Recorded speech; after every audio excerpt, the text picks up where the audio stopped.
old saying, in the land of the blind, the one-eyed man is king, which is why high-performance sailors are increasingly turning to Cyclops for the accurate data they produce from their range of load sensors.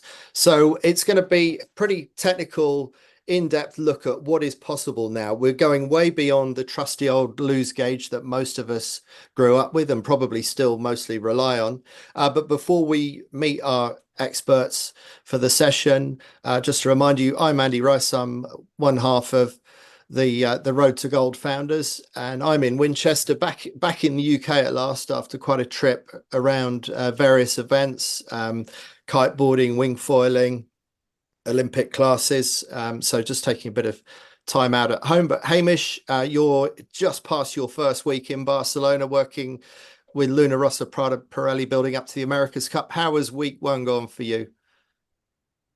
Yeah, I can't believe it. It's almost 2 weeks. I was realizing the other day and thinking, wow, time's gone fast. It's been amazing, connecting back with the team again, and obviously full on weekend with SailGP as well. And it's I'm really, really happy. I just have to share the view actually for a moment. Just I'm going to turn the camera around. This is the America's Cup course. I'm not sure if you can see it or not, but that's the bottom mark down here by that red stake and the top mark up there by the W Hotel. So I'm well positioned to look at the racing. Not that I'll be here, but no, it's really awesome to have Chips Howarth on the Q&A. We go back a long way, and I just value so much this technical side of our sport, and can't wait. Well, thank you for the intro, Hamish. Without further ado, let's go across to the boys at Cyclops Marine in Portsmouth. Chips Howarth and Ben Hazeldine, both very good sailors in their own right. Chips, how are you this evening? Yeah, great. Thanks, Andy, and thanks a lot for inviting us along. And Hamish, great to see you again. And hello, Ben. I think between all of us, we've all done a bit of 470 sailing in our time, so we've all got that to cross-reference. But I think both you guys are also heavily into Cape 31 sailing, which seems to be the keel boat of the moment. It seems to be burning up the Solent and many other places around the world. So, Ben, how are you mixing business with pleasure in the Cape 31? Yeah, no, it's good. Obviously, the Cape 31's a nice mix of sort of small boat fleets, but then sort of the larger yacht side of racing as well. I've raced in the Cape 31 for 4 years, and we've now got the load sensors in there as well. So that's kind of a big part of it as well, is actually gathering the data on that boat is pretty key. So it's a good mix. It's a nice job, nice job to have. Yeah. Excellent. And Chips, before you won your 4 Fireball World titles, you were a 470 campaigner, and tell me, I think you might have sailed with a certain Hamish Wilcox at one point. Well, he did step in for my crew back in '99. So I campaigned for the Sydney Olympics, but unfortunately, despite the amazing coaching from Hamish, I wasn't quite good enough to qualify. And but he jumped in and crewed for me one time, and I remember him telling me off for not working the mainsail hard enough downwind at one point. He was very tough on me. I remember that. Wow. I mean, if he was tough then, I dread to think what it would be like now, because they're really working that main sheet downwind now in the 470. That's what the was for. I think just put in the cleats and it'll be fine. But well, let's dig into what we know about measuring boats as it stands at the moment. I mentioned the lose gauge, and what you think that Cyclops Marine and their technology is bringing to the measurement of boats now. So it could go to either of you, but for the sake of choosing one or the other, I'll start with you, Chips. How much is the game moving on with what you guys are providing? Well, probably a little bit of the origin of Cyclops. We've been in business for just over 4 years. I think what we've really brought is an ability to measure these loads wirelessly. So we're really riding the wave of the availability of high quality Bluetooth now, so we can measure the loads and transmit them out of the device which means we can put them in locations which we historically couldn't do. So that's probably a very simplified background to why we are where we are. But as we know in sailing, our rig loads and our sheet loads pretty much define the flying shapes of the sails, our engine, and anything we can do to measure that and compare and improve. That's where we see our business. That is what our products are doing. Ben, I've heard it said that one of the key measurement loads that you can really dig into is who's holding the tightest mainsail leech the longest. And apparently when you measure the fastest in whatever class, but I'm actually thinking 49er while I say this, because I remember, I think it was Paul Brotherton talking about this, that was a key measurement. Is that correct? Would you say that that's quite a good indicator? Yeah, I mean, it obviously depends on the type of boat. Using 49 as an example, it's obviously a critical load. Then you take something an acro, and it'd probably be even more critical. So it really depends on the platform, and that will kind of prioritize what you're trying to measure. But yeah, I think alluding to what Chips was saying, the ability to measure main sheet load in a relatively low cost platform with fairly normal equipment is something that wasn't really available. So yeah, measuring that load is great, and it tells you a lot about what's going on with not only just the main sheet, but the rig around it. Maybe someone can hit one number and that closes the whole sail off, and then someone's on another number and the sail's flying open. So that really leads you to look at other points across the boat. So yeah, it's a critical number, but it's so platform dependent, I think, is probably the best way to answer that. Yeah. And are you still getting useful data measuring it just on one boat? So if you're the only person using a Cyclops load sensor, are you still getting useful data out of that, or does it multiply in usefulness once you've got a two-boat tuning session both going on with Cyclops? Yeah, I think there's inherently a lot more benefit when you start comparing setups when you're running data in parallel. You can start to see the visual differences, and then they're then supported by the data. But that being said, in a lot of cases there is merit to be running the data on its own.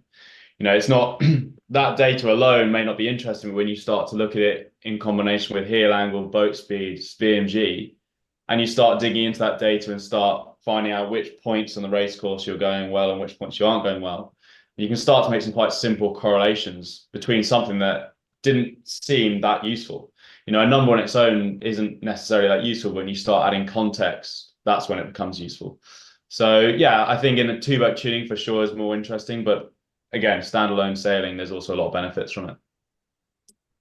Could I get you, I'm going to ask you, Chips, but Ben, you probably know a few more areas as well beyond Chips where it's being applied. Chips, just throw us a few examples of how people are using it. And then maybe people in the chat box can say, oh, that sounds really interesting. Let's dig further into that one. So just give us the full range from a laser hiking strap up to something on a super yacht where your products are being used. Probably the first place we would recommend would be on a forestay, because I think knowing your live forestay load tells you a hell of a lot about the entry shape of the jib, of the jib luff shape, but also it's giving you some of the mass compression of how much rig load you've got going through the rig. So it is giving you some indication of your mainsail as well. So if somebody said to me, I can only have one sensor on my boat, we would always recommend that forestay is the best place to start. And particularly on yachts where you're starting to affect the load of that, maybe through backstay settings as well.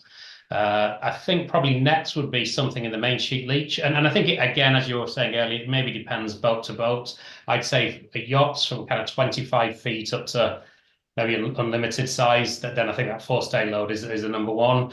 Maybe when you're looking at things like moths and 49ers, probably main sheet or actually leech load. And depending on where you can get that sensor in. I know in the 49ers, some guys have made some really nice devices that you can hang the sensor underneath the webbing strap under the boom. And I think that's why when you can do two-boat comparison and you've got the vision. If there's one thing I say our sensors can bring to the game, is it can make every training session you do that little bit more valuable, because you can just capture a little bit more information. So if, for example, you're doing some two-boat tuning, you're not just comparing the visuals of the video and what the coach has seen, you can actually compare boat to boat, actual live numbers. And then you can start getting it more sophisticated. I think it's something we've learned over the last 4 years is probably particularly at Olympic level, people have gone down two routes. One route is they identify a challenge and go and measure that. So as you say, that could be as simple as just measuring the hiking straps of a laser to monitor the fitness of the sailor. A common one is 49 leech load, where you identify one problem, you go and measure it. The second thing is actually to measure a lot of things, almost like motor racing telemetry, and then start trying to identify what makes the difference. And I think people have gone down both of those routes. I can't really say which one's the best route, but what we're seeing is really consistent results of, and I think it is that the value of every training session. I was going to ask Hamish a question, because I'm very conscious at Olympic level and at quite a lot of dinghy level, there's class rules against using this technology, but it's essential in the training phase. So Hamish, question for you. If you're going to go and try and win the Olympics, what percentage of your time in a 4-year Olympiad would be committed to training versus racing time? Yeah, that's a good question. But I think if you had to sort of divide up the 4 years, you're definitely going to spend 2 of them on speed, I mean, if it's obviously not going to come in that proportion, but you would initially want to be in the ballpark across all conditions and really, understand the transitions, like move out of just VMG and into moding and transitions and, mark roundings and how you achieve, a good bear away and how you achieve a good bottom mark rounding. So you kind of transition out of what I think of as kind of general best speed VMG initially into, race speed, which is all the other stuff that you need to get around the race course.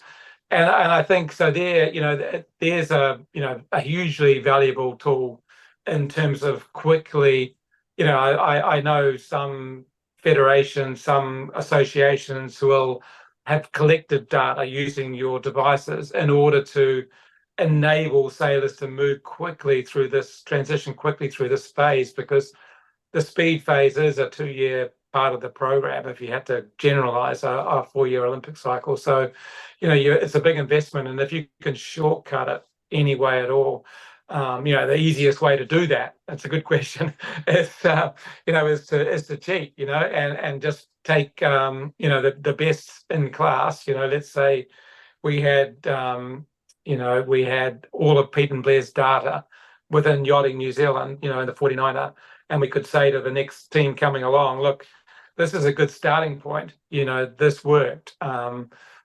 Here you go, get to that, and then we'll see you in a year's time. When you got to that, we'll talk about the next step, which could be, let's say, all the moding you do around the race course and how you sail off VMG targets into a high mode, low mode, how you make a nice bear away, how you make a nice, all the other stuff that goes into racing. But yeah, it's the starting point. You can't race well until you've got good speed. You need to be able to match or closely match anyone else on the race course. Otherwise, you're just forced into parts of the race area, tactically and strategically, where you don't want to be, and you don't want to be there, but that's the only bit that's left of the race course. So, because you're slow, you're forced off there. So yeah, really important. Great question. But so actually, Hamish, my question was kind of what percentage of an Olympics, maybe the 1 year before the Games, how much of that should be spent in actual proper out-and-out racing, the world titles, the Here race week versus dedicated training time? Yeah, well, your training is very limited by, within the last, let's say 12 months, you're targeting the Games and the Games venue. So you really have to know the conditions of the Games venue. And you've got to look at as much as you can at targeting those conditions. Let's say Marseille, well, we know, roughly what conditions Marseille is going to dish up. And, you need to be able to go into those games feeling that you're as good as anyone speed-wise in those conditions. So that you rewind the clock 12 months and you go, okay, we've got, these 5 or 6 categories of wind and sea state. Where do we see ourselves in the fleet? So you can then get it quite quickly, a list of priorities, because in let's say type 1 conditions, you see yourself as the 4th best in terms of speed. In type 2 conditions, you might say I'm the best, I'm there. Type 3, you might go okay, further down. So you right away you're chasing after those. You're trying to lift those conditions where you're not comfortable, and you focus your time on in that area. And as you say, it's speed time still, so you're kind of refining. And these days, you used to hope that you could do an Olympic campaign when you and me were doing it in 4 years. Well, it's an 8-year program now. You spend your first 4 years sort of getting through all of this, and then you hope that you've got through enough of it to enable a result in the next 4 years. So it's an 8-year, really, it's an 8-year campaign these days. Thanks for that, Hamish. And yeah, I wonder if we should bring up that image. Benny, if you could bring up image 3 of the photo of the 49er with the taken from aft. I might illustrate how the Cyclops fits in with the boat. See if we can get that up. Yeah, there we are. So Ben, can you just talk us through what we should be looking at here? Yeah, so that in that picture, that team is looking to measure clue load on the main. So the sensor here, which is this is a 600 kilo inline sensor. That's in a small bracket just under the boom. I think if you hover your mouse maybe towards the end of the boom, you'll be able to see, yeah, just up a bit, be able to see it there. So what that is measuring the load going through the clue strap. And there's a few things that affect that. It's not just what's pulled on the main. It could be, how much bend they're running in the rig. That might change your leach tension in relationship to your main sheet. It might be where the crew weight is on the rail. So they're just looking to use that as a comparison.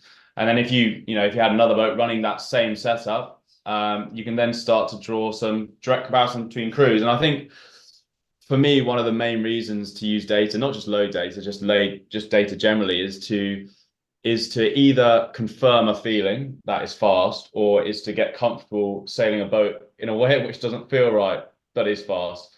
So that could be, it may be one team thinks they're running a lot of main sheet, but actually they need to run more.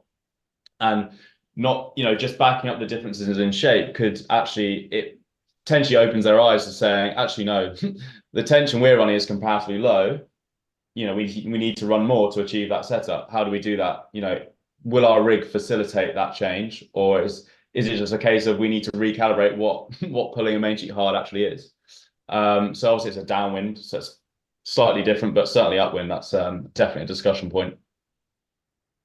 And so is it revealing that some people are sailing a boat in a certain way that other people really struggle to sail, and that they actually need to adapt the way they sail to replicate those loads?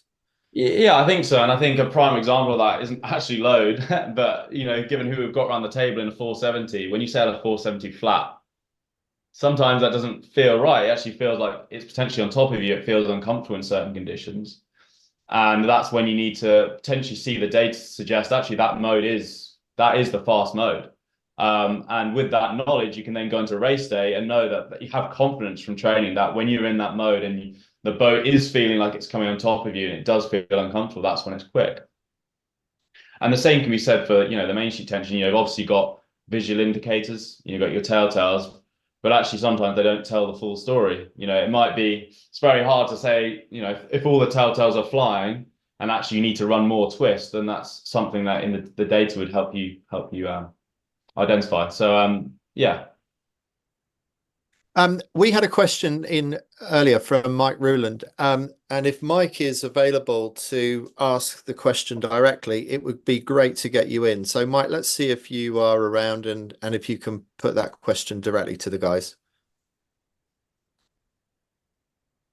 Yeah. Is that working? We've got your audio. Can you switch on video as well? No camera here, pardon me. Okay, no worries. Mike, fire away. I hope it's a bit over my pay grade, your question. I hope the guys at Cyclops can answer it. Oh no, well, it might sound that I'm a data scientist, but I think we first put load cells on 12 meters before you were born Yeah. and been doing it a long time. And I just wondered about data sets. I mean, my first question there was show the graphs. Hmm. You've described scenarios where we have comparison between two boats. Yeah. And it would be ideal to see two side by side, Yeah. see somebody pulling ahead and be able to look at maybe a two-key ranked order of the data set to see the right boat is moving ahead with the right settings, and it shows in the data. It's much more coachable if I can see what's going on, see the right thing happening. I mean, here we've seen discussions about the squad. I mean, it's wonderful if we can see a data set across the squad and plot that data. And, in Hamish's language, we have boat speed and race speed. Race speed is pretty hard to measure with the load sense, but certainly straight line VMG stuff, we can get really good at that. But I haven't seen a data set yet. Yeah, so I guess to answer your question, I guess our part of that equation is we are providing the data. So we're measuring the data using strain gauges, and that is being outputted. And then depending on what you're using, it's being logged, whether that's a phone or it's a VACROS, something like this, a portable device, or maybe it's wireless. Yeah.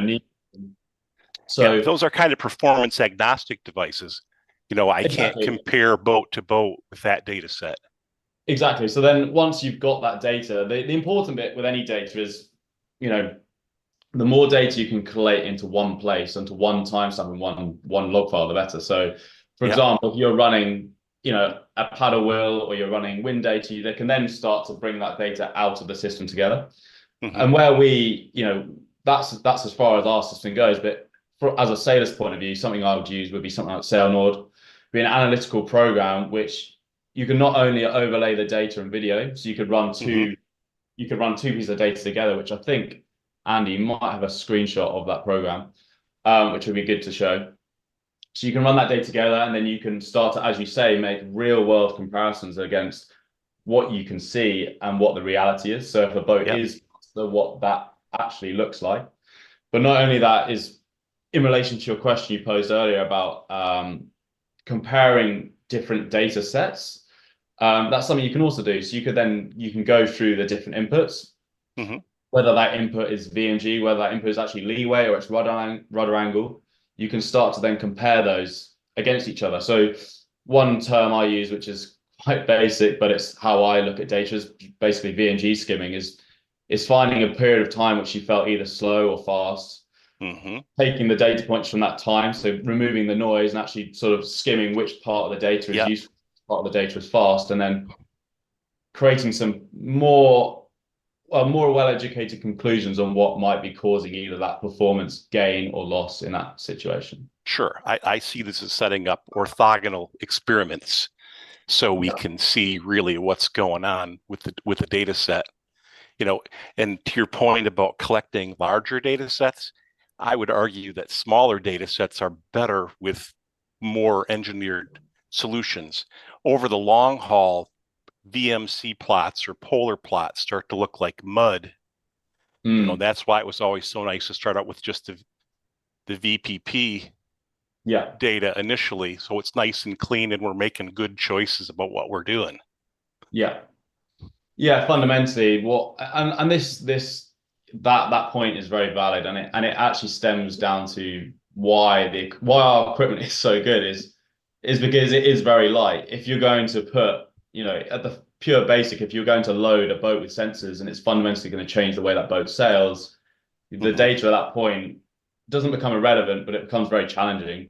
And that stems through to the data collection. If you're having a lot of data, there's a lot of noise in the data, it starts to become less useful. So there are tools to help you sort of identify and remove some of that. But I'm afraid that's the limit of my knowledge. You're probably more. With that, if you have a good strategy about how you've set up these experiments, you don't need to use a mathematical microscope to discover valuable things. Quick scatter plots really show a nice picture, and it's data sets that you can create in an afternoon. Yeah, something we use, which the way what we call it is basically rows data, where you basically pull it out onto a chart and it can be pulled in different directions. That's quite a simple way of visualizing the data without having to dig too deeply into the numbers. Or looking at trends and removing outliers is quite a good way as well. Oh, sure.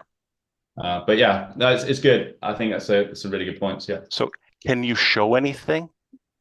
What I'm really interested in is a workflow to go through, whether you've got multiple boats set up or just one. What is the workflow to get better? So I think that really comes down to software. I think, there's programs available. Maybe Hamish, you're probably dealing with a higher level of data than I've ever seen in my life. So I don't know what programs are being used at the top level to sort of develop. We build a lot of our own. Sorry, when you say we, who do you mean by we, Mike? Well, in a former life, I would say Dick McCurdy, but other naval architects. So yeah, I mean, we these guys make the tech for these things to happen. I'm not sure we can ask them to go through the whole process of how you apply that. Sure. So I feel like we're straying a little bit into different territory here. I think, well, what interests me about this technology is that techno morons like myself still have a possibility of being able to take data and apply it in some useful way at a fairly low level. I think on the majority of users, I think, or our customer base are looking to have the most simple platform. They're probably going to be looking at snapshots of the data on mobile-based applications. And I think that's probably where our strength is as a company. We do supply sensors to far, the top levels of sailing, but what's done with that data isn't really something we are invested in. At the lowest level, I know I've showed this a few times, but these devices is really our core, customer, they're our core customer base. They're people who are, recording the data in really simple format at a relatively low price point as well. And they're able to take very quick snapshots of their day sailing and also just explore the data. There's just interesting things to be learned. I think you had quite an interesting point with the J70 where you went out testing. Yeah, and that was another. Actually, Benny, you couldn't get up the picture of the actuals we were showing you earlier, just to maybe help tell the story. Another thing we've learned, what these sensors can do as well is we know that rigs work in a dynamic balance, and I think it's also helping understand that when you adjust one thing, the impact it may be having elsewhere as well. And this is I'm just changing tack a little bit here, but this is an actuals here. So if you had a couple of these lined up, you've got the timestamp there. So this is real time. This is the actual time of the photograph. What the main sheet loads are, the lower shroud. You can see all of this data here is load measurements in kilos. So if you had two boats lined up and one guy's gone a little bit faster, you can do real like-for-like comparison about what is actually different between these two boats. And I think, as Ben was saying, you can introduce other key characteristics into that, like heel angle. But this is part of this, just making every training session more valuable. And so does that mean that you've got, obviously time is time, but the other three measurements that you've got there, have you got 6 different load cells on there? Yes, because we were just trying to see the impact of this sort of the dynamic balance of the rig. So I was just about to tell you a story about the J70. So for example, we did some work with Paul Ward, the former J70 world champion. And it's really interesting that when as soon as the boat started getting overpowered, they went from holding the main sheet, the mainsail leech on the main sheet to vang sheeting. So as soon as they got one of those big gusts, they'd be heaving on the vang. But what they didn't realize, every time they pulled the vang on, it was dropping the forestay load by about 12%. And they didn't recognize this was happening until we started load sensing various points of the boat up. So something that changed the way people were sailing J70s. People were moving towards the backstay before they went for the bang to try and maintain that forestay setting. So just by starting to measure these things, you start seeing how one thing affects something else. So this isn't just an Olympic thing. This is the way, guys in in high quality one design classes like Etchells can really accelerate learning. So are you finding that when someone discovers that with the Cyclops in the J70, that word spreads and it's starting to affect the way that other people are setting the boat up? Is it start setting a new trend in the way that people are tuning the J70? I think it does. I think the difference I see between Olympic discipline and, if I say, high level one design is, I just don't think there's the amount of sailing. It's the amount of training time. It's sort of the question I was trying to get Hamish to answer. That are people training 75% of the time, racing 25%? So I think the challenge in an actuals is the amount of training time relative to racing is a little bit less. Whereas I feel in Olympic sailing, it's a significant amount of your time is spent in training to try and start making the most of this data. Yeah. And we've also had a question at a really basic level of how do I start if I want to buy a Cyclops product? Where do I start? And I guess I come back to the lose gauge that your tuning guide from your sailmaker gives you a set of numbers, and that's your start point with the lose gauge, which has been the Bible for rig tune for the last 50 years or so. How do people, if someone wants to buy a product from you, how do they start and how do they relate it to what they're doing? If I just pick up on your lose tension point, it's a really good point. We all use lose gauges. The issue with the lose gauge is only giving you that dock-based setting. What we're able to do here with this technology is see the live impact while you're sailing and the impact of all the dynamic controls as well.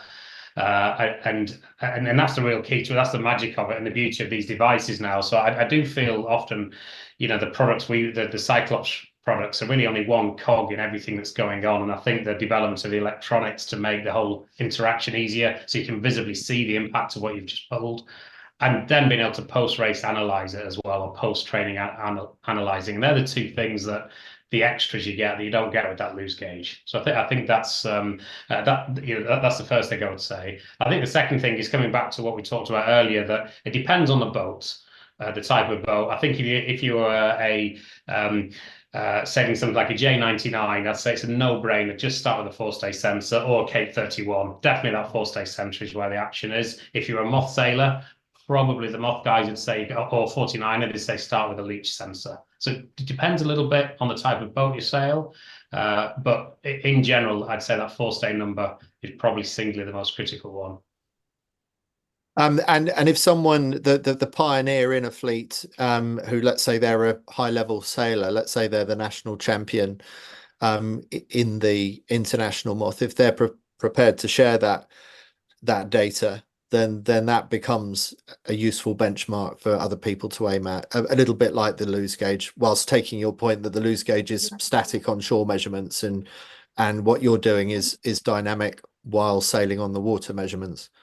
Absolutely. And for a lot of the common, production boat yacht classes, things like Sunfast 3300, which it's had a real boom here in Northern Europe in that short-handed racing. We've developed a series of dynamic tuning guides. So as you go through the wind speed, we're giving people guidance on what their forestay load should be, and also maybe time when they change from the jib selections and reefing selections. So on our website, I don't want to push Cyclops too hard here, but on our website, you can have a look at those dynamic tuning guides, which moves on from that, the static, hey, set your 470 up to 34 on a lose gauge and go sailing. This is the live dynamic stuff, the really sexy stuff.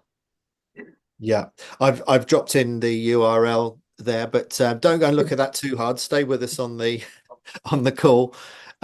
We've also got a special offer that will be dropping in a little bit later on the call as well. The guys have been generous enough to put out a special offer for Road to Gold fans, so we really appreciate that, and we'll come back to that in a little bit. Yeah, what you just say about the Sunfast 3300, it also makes me think cruising applications and also how to safely use your boat within its designed limits and your equipment. Are you getting interest from insurance companies and also from the cruising and the charter market, for example? Yeah, very much so. And I mean, I felt this was a racing audience with a title Road for Gold, but definitely getting more and more cruising boat builders wanting to mostly put sensors on the cap shrouds of cruising catamarans and cruising monohulls. And for a number of reasons. The first thing is, if you buy your brand new Oyster tomorrow, Andy, which you may be doing, it's almost like the manufacturer telling you, a bit like on your car, what tire pressure should I be running? By people, if you think of an Oyster, they're generally doing long distance blue water cruising. Things are bedding in, things are stretching in. You want to know you're on what the manufacturer, the settings the manufacturer recommends you should have. They're not measuring things to the finite degree we are on our Cape 31s, where we're within 50 kilos, maybe even that's how tight a number. We're in tight numbers, aren't we? Now on our Cape 31, maybe on an Oyster or a the boundaries are a little bit wider. But just knowing you're set up to what the manufacturer has recommended is, I think, a really important thing. The other thing is through B&G devices, we're actually set up a safety warning dial on their electronics. So, for example, you've got a cruising catamaran. You don't have that feeling you have on a monohull that, okay, I'm getting overpowered because it's leaning over. You don't get that on a cruising catamaran. So we've now got a warning dial that starts to warn sailors, hey, it's time to reef now. I think that the demographic of cruising sailors is changing. And I think there's a lot more people who've done charter holidays and fallen in love with the sort of YouTube things we see of people like Sailing Vagabond, and we all want to go and live the dream. And I think the demographic of new boat owners is changing to less experienced sailors. So being able to give them tools so they can sail their boats with some technical guidance about, hey, now's time to reef. And we're using the rig loads to give some guidance to that. I think it's really important. Yeah, excellent. Well, thanks for that. Yeah, not strictly relevant to our Road to Gold audience, but really interesting to know anyway. Now, just to remind you what I said at the top of the show, if you've got a specific boat that you want to ask specific questions about, then now is your chance to ask, and maybe these guys can offer a solution that might help you out. But let's see if any of those questions or comments come through. Both of you guys are sailing Cape 31s, which are probably touching the top level of keelboat racing these days, probably not far off the pace of what's going on in TP52s and RC44s. I don't know if I'm correct in that, but where people are looking for marginal gains, which I imagine they are in Cape 31s these days, a really tight fleet. How much are people using Cyclops? And another question, generally across classes, is it permitted with any classes to have Cyclops in play while you are actually racing? There was actually there was another topic on my mind, which I'll get to in a minute, about the change in sales structure. I think is really important and a massive part of our business at the moment. And that is also true to the Cape 31. But to answer your question first, I think, like you said, the Cape 31 is a platform which is gaining a lot of a lot of attention. It's a good fleet, but those boats are also big enough to be running full systems. So they run. They're not running just a salmon. They will be running heel angle sensors, rudder angle sensors, wind speed, forestay load. The list goes on, and we're a part of that.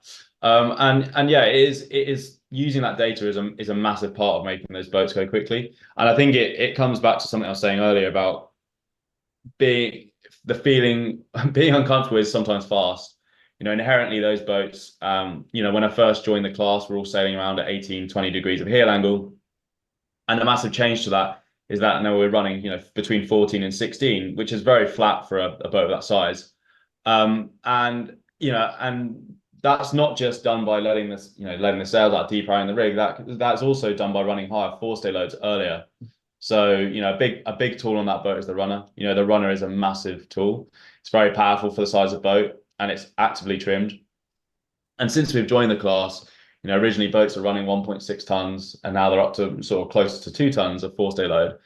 And that's all being chased through the data. If you'd have looked at the boat in isolation without any data, it'd been very easy to just be happy with how it looked.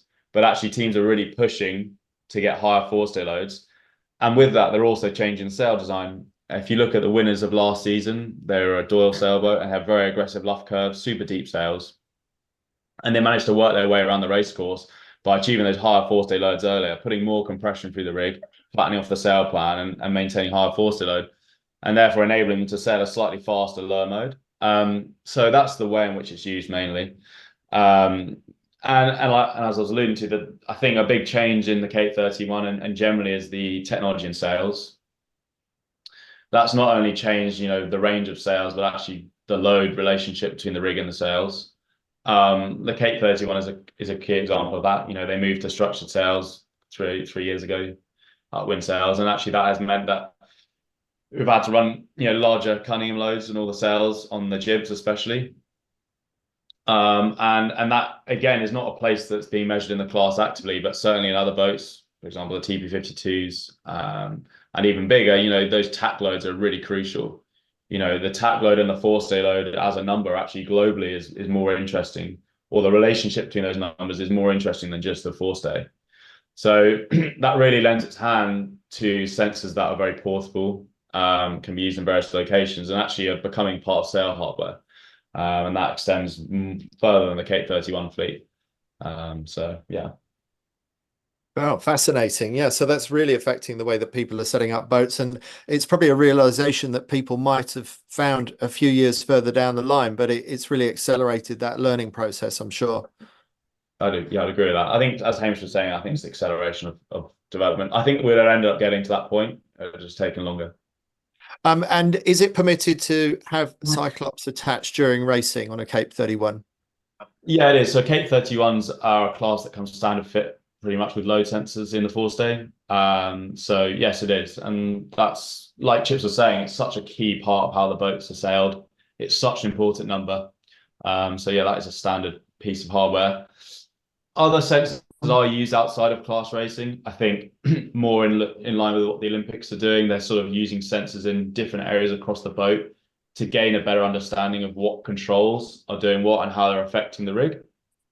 But generally, people are sailing to that forestay number only. That's their tool. I think the question Andy was asking, I think a lot of Olympic classes, if not all of them, the sensors are not allowed by class rules. So we see this very much in this instance as a training tool and how to get the most out of your training. Yeah.